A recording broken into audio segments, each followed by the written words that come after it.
one bad person on the earth. Okay, and same thing, Krishna instructs Duryodhana also, same thing. Please go, go in your kingdom and get me one good person. So after roaming for certain days, both the come back, and Krishna asks Yudhishthir, did you find any bad person? Yudhishthir says no. So similarly, he asked uh, Duryodhan, did you find a good person on this earth? He says, no, I didn't find anyone. So why? So this Yudhishthira is always see the slightest good quality in everyone. See, every one of us has got some good quality, right? So in this, Yudhishthir would always focus on that particular point of good thing. Rest he will forget. Same thing with Duryodhana. Duryodhana, a person may be having 99.99% of good qualities, but he will never highlight that. He will highlight that 0.01%. So similarly, we also should have developed a quality like Yudhishthira. Even Krishna also like that, he always sees good qualities of the devotees. He will forget all bad qualities, especially in Damodar Leela. Just, whatever the sins we have committed, so many impurities we may have in our heart, but simply by showing lamp to Damodar on the month of Kartik, and he thinks, oh, these people are doing very, great sacrifice for me. So they are serving me with so attention. So he pleases. And the Padma Purana says Krishna doesn't have anything to give it back to us for a person who has taken Kartik Vrata. So he himself come and serves him. So that is the potency of the Krishna's beauty. And also here Yudhishthira is also like that. He would ignore all the bad qualities, but he would highlight one small quality, good quality. So that's why he didn't had any uh, enemies. So his name is called as Ajata Shatru. And the Shastra says, it is a duty of all of us to give protection for 5 people. Who are they? Is there in the first line of the purport itself? Basically, wife, children, parents, or old people. Basically, not wife, women, children, old people, Brahmanas, and the fifth one is cows. Yes, absolutely. Okay. So the Brahmanas, cows, women, children, and old men. So we should give protection for these people at any cost. Okay. So then Prabhupada he writes clearly against each point. The protection of Brahmanas maintains the institution of Varna and Ashrama, the most scientific culture for attainment of spiritual life. Like, like Brahmanas, the duty of Brahmanas is what?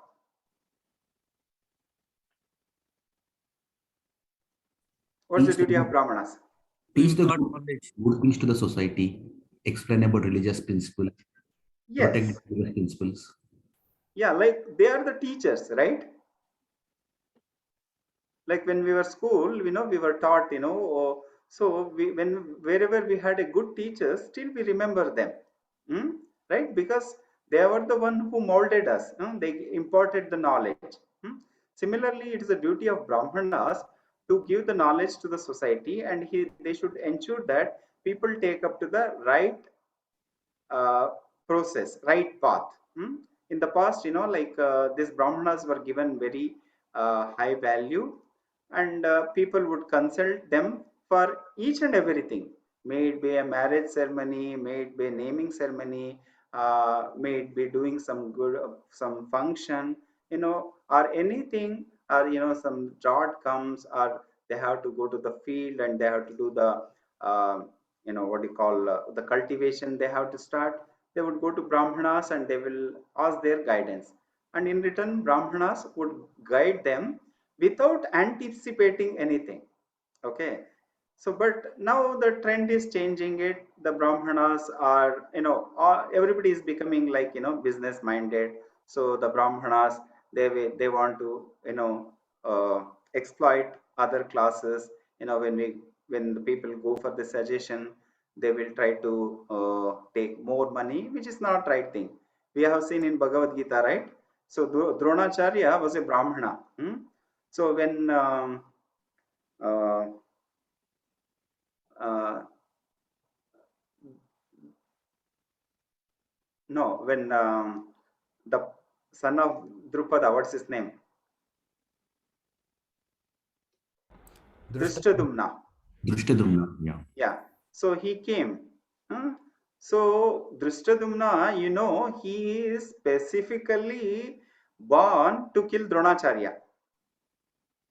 He knows this fact very well. But when he approached him for, learning the archery, so without hesitation, he imparted all the knowledge, right? So that should be the quality of a Brahmanas. And still today, we have so many good Brahmanas. Okay, so they are working for the benefit of the society. Like, you take like so many saints, they don't expect anything from the society, but they keep on giving. That should be the quality of Brahmanas. So we have to do that. And the second is, the why should we protect cows? Cows, it gives a miraculous food, the milk.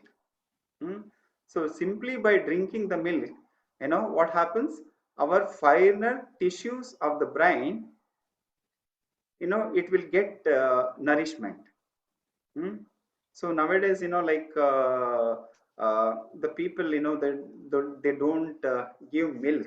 So that is the one reason why, the children health, they are not getting nourishment, proper nourishment. Other day I was seeing, like in our region school, there was a program. The children were playing, just they were playing football. Somebody, one boy kicked it, and the other boy tried to hold the ball, and immediately he got a hand fracture. Hmm? Because I asked him, how much milk you drink? He says, I don't drink milk, Prabhu. And the parents says they don't give milk to the children. So milk is very, very essential. One is, our fine tissues in the brain, it will get nourishment. So when the brain is active, so naturally it will become intelligent. And secondly, and also it nourishes our, calcium content in our body. So, will become strong. So this is the other reason why we should take milk. So the third one is woman. Woman, as we know, no, they are the housemaker. So however the husband may be rich, or whatever the uh, property they have, but it's ultimately it's the mother, who trains the children, who molds them right from the day one, right? So it's stated in the Shastras, the mother is the first guru of child, right? So, and it is their responsibility. They will take care of the children, and they will mold the children in such a way that in future they become a good progeny, and they will become the responsible persons of this society. So we should protect. The Shastras recommends us to protect women. Okay, then children also should be protected, because they are our future generation. And moreover, if we train the children at the young age, so then they will not be corrupted. So as the saying says, no, when, in a plant, when it's a plant, you can bend it, you can uh, bend it to any direction, but once it become a tree, you cannot bend its branch, right? Similarly, the children's, if we take care of children at their childhood, then they will become the responsible society of in future, and there will be a good society in the upcoming. Okay, so that's the important which is required. And so also Prabhupada talks about this Garbhadana Samskara. Even begetting children, the parents will do, they will take severe austerities, they will chant some fixed rounds of uh, chanting or some mantras they will chant, and they will request the Lord, and that's how they will get this Garbhadana samskara. So then finally we should also protect old people. Hmm? So old people, like because of them only we have grown, right? Like our parents. So like it's a cycle, like in Bhagavad Gita we have seen, right? Dehinosmin yata dehe kaumaram yavvanam jara, right? So these changes will happen. Once upon a time we were also a child, then we grown, and then we're so then in future we will become old also, right? This is a cycle. So it's a duty of all of us to take care of our elders. So because they only who molded us, right? First of all, our parents, they are responsible for us to bring to this material, I mean this world, and because of them we are here. So we have got this body, and it's our prime responsibility to take care of them when they are in need. So that's the difference between our Vedic civilization and Western civilization. In Vedic civilization, what happens when the children are young, when the children are small, the parents give them wonderful culture. So they teach them shastras, they will give him good samskaras basically. So in future they will take further and they will build upon that. Whereas in Western civilization, what happens, they don't have anything to give to their children. Only thing what they give is the sense gratification. And now now the sense gratification, the day by day, it's keep on increasing. The what you call the standard of sense gratification is increasing. So when these people, because they have not learned anything from their parents, so they don't have any affection. That is the culture. But in our culture, at least still it's prevailing in India. Like people, the parent, we take care of the parents, and it's a must actually. We should take care of our parents. With their blessing only, we will progress, both spiritually and materially. So if we hurt them, our it's really, it's not a good sign. Of course, in India also nowadays we are finding a lot of orphanage, but that's not right thing. Okay, so this is what is discussed in this verse, and we will move on to the next verse. याजयित्वा अश्वमेधैस्तं त्रिभिर उत्तमकल्पकैः तद्यशा पाण्डवां दिक्पावनं दिक्षु शतमन्योर इवातनोत्. Lord Shri Krishna caused 3 well-performed Ashwamev Yagya or sacrifices to be conducted by Maharaj Yudhishthira, and thus caused his virtuous fame to be glorified in all directions, like that of Indra, who had performed 100 such sacrifices. This is something like the preface to the performances of Ashwamev Yagya by Maharaj Yudhishthira. The comparison of Maharaj Yudhishthira to the King of Heaven is significant. The King of Heaven is thousands and thousands of times greater than Maharaj Yudhishthira in opulence. Yet the fame of Maharaj Yudhishthira was not less. The reason is that Maharaj Yudhishthira was a pure devotee of the Lord, and by his grace only was King Yudhishthira on the level of the King of Heaven, even though he performed only 3 yagnas, whereas the King of Heaven performed hundreds. That is the prerogative of the devotee of the Lord. The Lord is equal to everyone, but a devotee of the Lord is more glorified because he is always in touch with the all great. The sun rays are equally distributed, but still there are some places which are always dark. This is not due to the sun, but due to the receptive power. Similarly, those who are 10% devotee of the Lord get the full-fledged mercy of the Lord, which is always equally distributed everywhere. Yeah. Okay. So Ashwamedha, Krishna advises Yudhishthira Maharaj to perform 3 Ashwamedha yagnas. So in Prabhupada we have read, Indra performs 100 Ashwamedha yagnas. It's stated in Shastras, anyone who performs 100 Ashwamedha yagnas, he is eligible to get the post of Indra. So that's the reason Indra is always worried if somebody is trying to do Ashwamedha Yagna, he will come and disturb them. So as we progress in Srimad Bhagavatam study, when we reach to the 4th canto, we comes to the episode of Prithu Maharaj. Prithu Maharaj, he is performing Ashwamedha Yagna. Till 98, 99, there is no problem. When he started doing 100th Ashwamedha Yagna, then Indra comes and he start giving so much trouble, and he literally disturbs the 100th Ashwamedha Yagna. So then so many things happens. The Indra, he comes as an imposter, means the irreligiosity has come from him only. He dresses as a Brahmana and he comes and disturbs that Ashwamedha Yagna. So that is there. So but here the point is that once we are in the side of Krishna, so we will be glorified even to the greater extent. The Prabhupada gives the analogy here. Indra did hundreds and hundreds of Ashwamedha Yagnas, and he's famous. So it is similarly Yudhishthira, he did only 3, but his famous is not less than Indra. He is equally famous as Indra because he is a devotee of Krishna. And if Krishna wants, you can do everything, right? So another beautiful, Prabhupada writes here, the sun is present everywhere. He is not that, he is not going to some other part. No, he is equally distributed.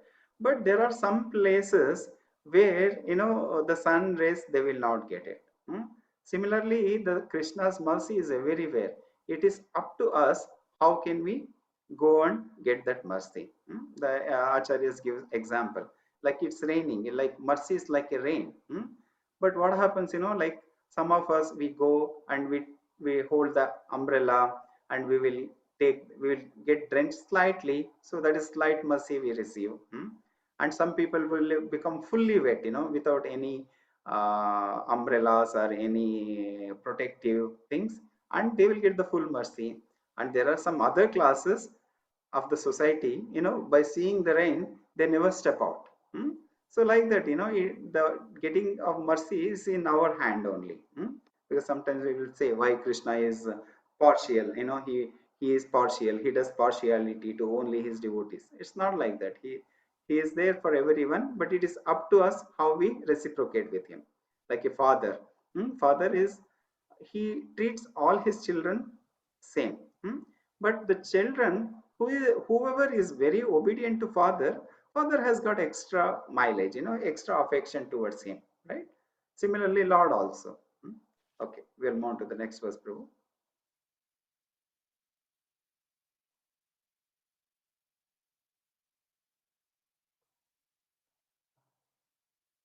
Okay. Amantrya Panduputramscha Sainayodva Samyutaha Dvaipaayunadhibirviprai Pujitai Pratipujitaha.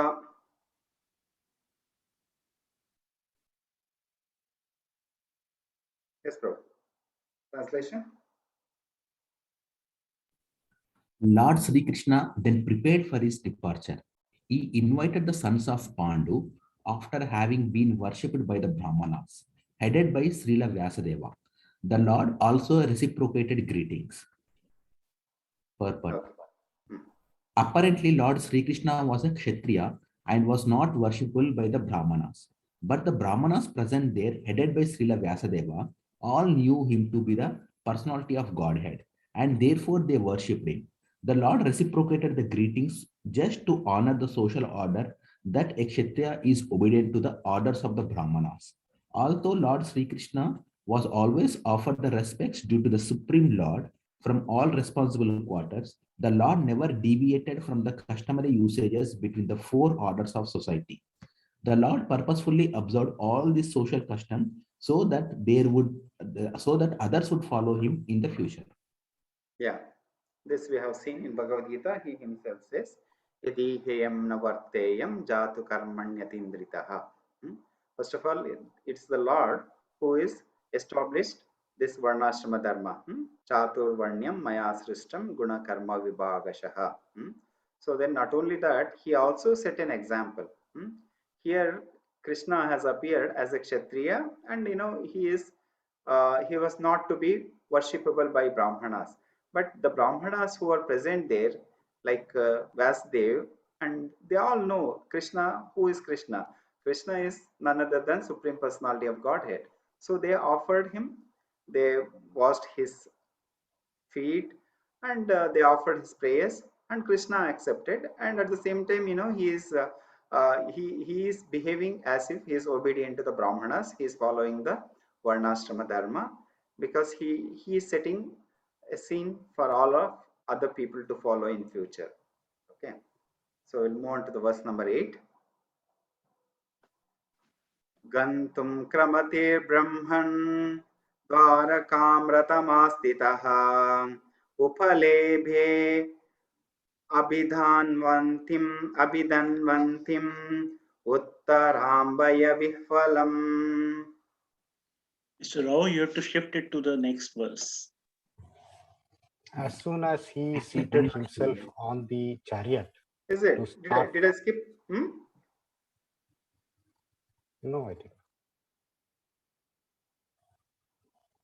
As soon as he seated himself on the chariot to start for Dwarka, he saw Uttara hurrying towards him in fear. All the members of the family of the Pandavas were completely dependent on the protection of the Lord, and therefore the Lord protected all of them in all circumstances.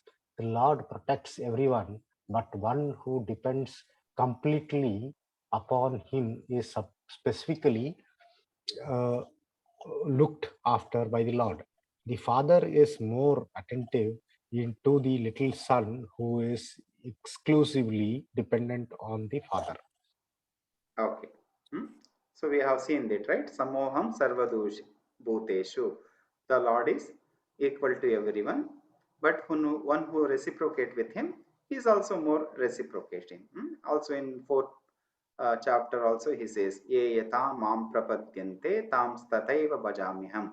As we surrender to him, he reciprocates us.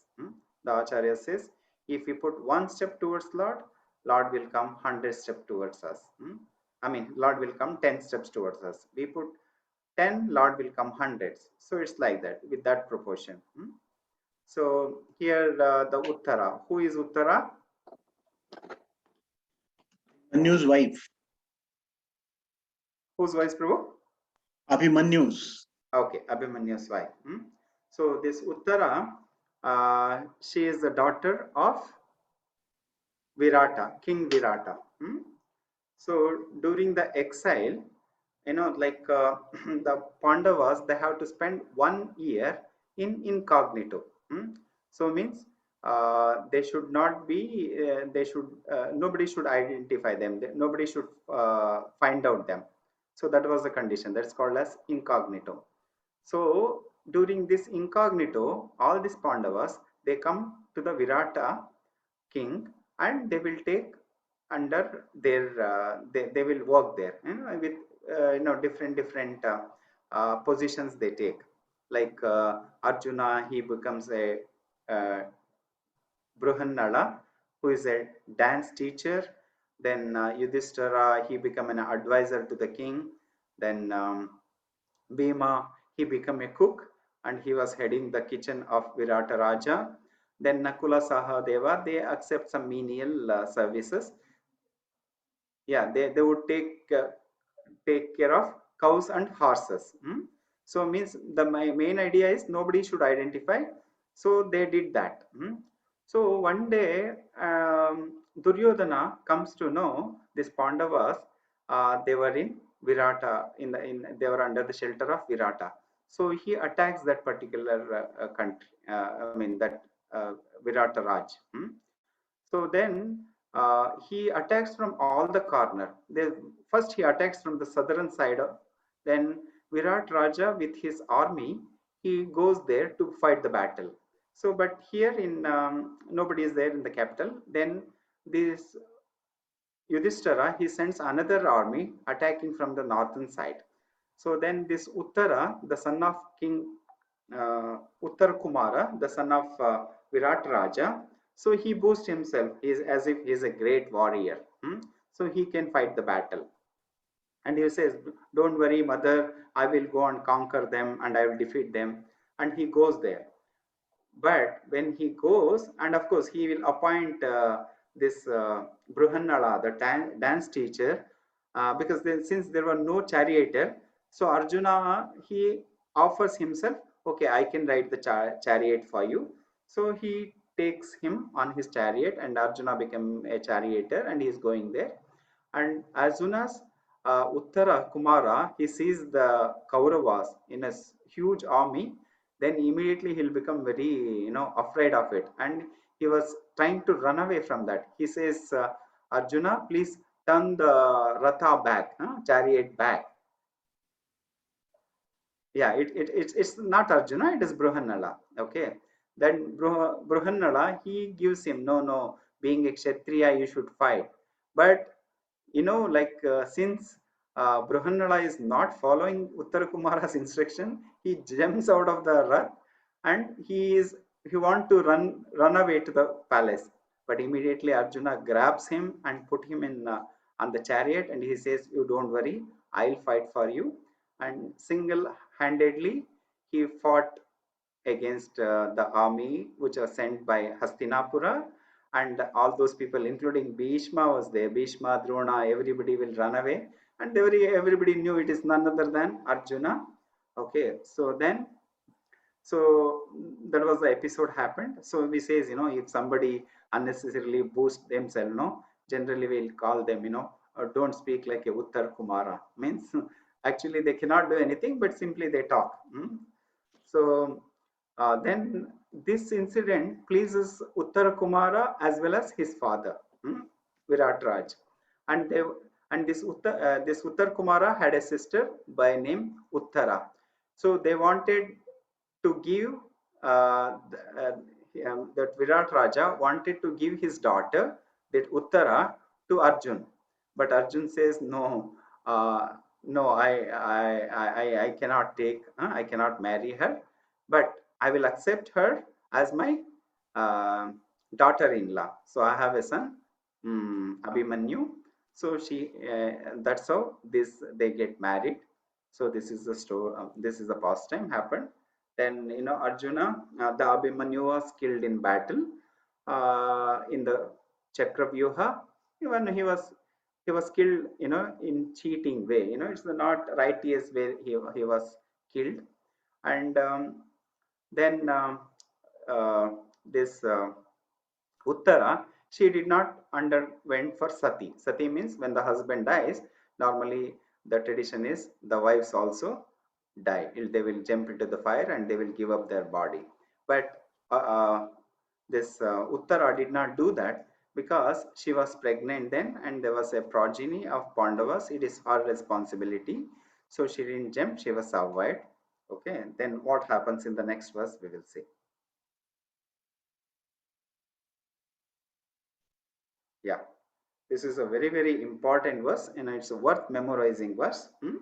Okay, so maybe you all can repeat after me. Uttaro vacha Uruvacha. Taruvacha. pahi pahi mahayogin Pahi Mahayogin. deva deva jagatpate Deva Deva Jagatpate. nanyam tvad abhayam pashye Nanyam Nanyam Tvad Avam Abhayam Pashye Pashe. yatra mrityuh parasparam. Yatra Yat Mrityu Parasparam. Mrityu Parasparam. Yeah. Translation. Uttara said, O Lord of Lords, Lord of the universe, you are the greatest of mistakes. Please protect me, For there is no one else who can save me from the clutches of death in this world of duality. Purport.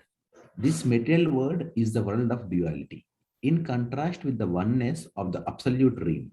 The world of duality is composed of matter and spirit, whereas the absolute world is complete spirit without any tinge of the material qualities. In the dual world, everyone is falsely trying to become the master of the world, whereas in the absolute world, the Lord is the absolute Lord, and all others are his absolute servitors. In the world of duality, everyone is envious of all others, and death is inevitable due to the dual existence of matter and spirit. The Lord is the only shelter of fearlessness for the surrendered soul. One cannot save himself from the cruel hands of death in the material world without having surrendered himself at the lotus feet of the Lord. Yeah, this is a beautiful word, beautiful verse. The Uttara is praying to the Lord, please protect me. Pahi, Pahi, Mahayogin, Deva Deva Jagatpate. So, Nanyat Tvat Abhayam Pashye, Yatra Mrityu Parasparam. Nobody can save except you. Prabhupada is beautifully analyzing here about this duality. This is, there are two kinds of world. One is absolute, other one is relative. The spiritual world is absolute, but here we are in duality. So here what happens, we have duality means what, happiness and distress, heat and cold. So all this, these are the contrast, but in spiritual there is one thing, and Prabhupada beautifully differentiate between spiritual realm as well as what is happening in this world. In absolute, uh, in absolute world there is only the spirit, there is nothing, whereas in this world it is a matter and spirit. Okay, and in this material world everyone wants to become a master. i want to I want to lord over this material world, and every one of us, we have that, right from the childhood till everyone, they want to become the controllers. But in spiritual world everyone wants to become the servant of the Lord and serve him. And in this material world we are all envious of some of all others. Whatever the possession they have, if we see them, we become their envious. Whatever the good qualities they have, by looking at them we become envious. So anything we don't possess, if other person has got, we become envious of them. But in spiritual it's not like that. So everybody, they appreciate, if they have some greater qualities, they goes and they will appreciate that. So that is the thing. And in this material world the death is inevitable. Whereas in spiritual world it is Sachidananda, there is no death. So there's a beautiful differentiation Prabhupada gives. And so then we may wonder, why Uttara, being such a devotee, why she is praying for to protect her body. So no, she is not praying to protect her body. Why she is praying, we'll see in the next verse.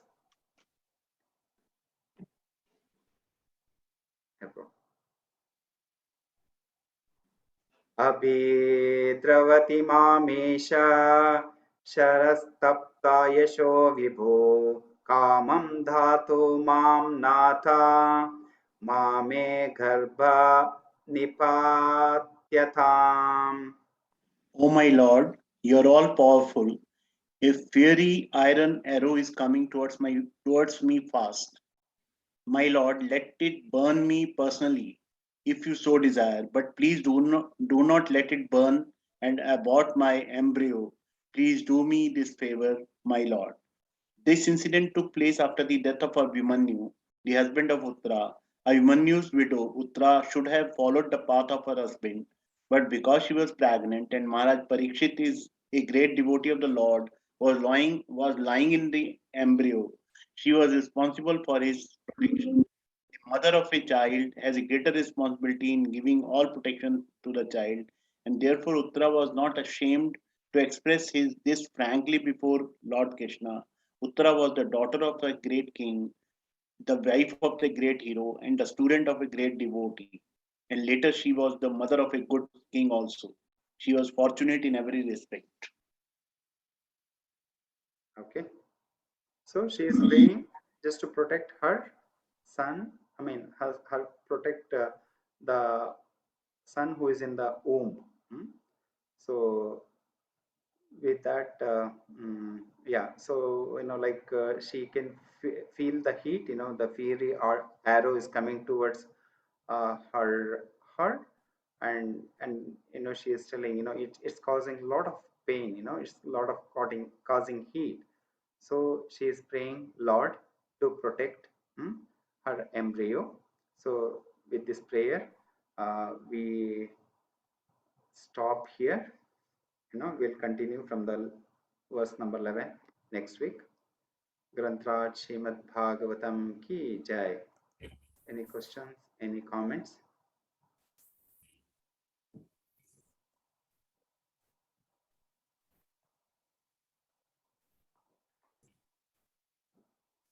No, Prabhu, it is all fine. Okay.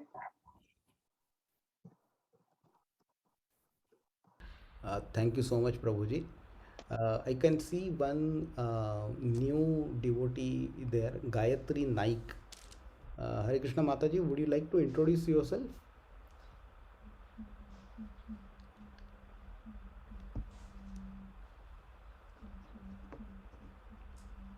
I think. Gayatri Mataji, are you from Goa? Yeah, namaste, sir. Hare Yeah. Krishna. Hare Krishna. Myself, Gayatri Naik. I am from Thane. Okay. Yeah. So, Yeah, I Mataji, feel very blessed to hear this on Ekadashi day. Mataji, how did you get to know about this group? Who introduced you? No, I was relating to it, Adhyaya group. So the stotras and everything was there. Na? I joined couple of things. And then later on when the Bhagavad Gita started, I said, I must join that. Okay, good. So please join, and we have a Marathi Bhagavad Gita class also happening every Saturday at morning 10 o'clock India Acha, time. okay, okay. Ha. And this class we have it for Srimad Bhagavatam. So you can join both Bhagavatam. of them. Yeah. The link is Yeah. same for both of them. Yes. Thank you. Thank you so much. Yeah, thank you. Prabhu Jai Govind Prabhuji, thank you so much for the as usual wonderful class. Excellent. Hare Krishna. Anybody has any question? Yeah, Sushil Prabhuji. Yeah. No, everything is okay. Thank you. Okay, Prabhuji. Thank you so much. Thank you all for joining. Thank you, Prabhu. Hare Krishna. Thank you, Prabhuji. Yeah, today being Ekadashi, try to do some extra rounds and try to hear some extra lectures. Thank you so much. Hare Krishna. Thank you. Hare Krishna. Okay. Vancha kalpatarubhyascha kripa sindhubhya eva cha patitanam pavanebhyo vaishnavebhyo namo namaha. Ananta Koti Vaishnav Vrinda ki Jai, Srila Prabhupada ki Jai, Gau Premanande. Hari Bol. Thank you, Thank you, Subhadru. Prabhu. Can Hare end the Krishna. session. Thank you. Hare Krishna.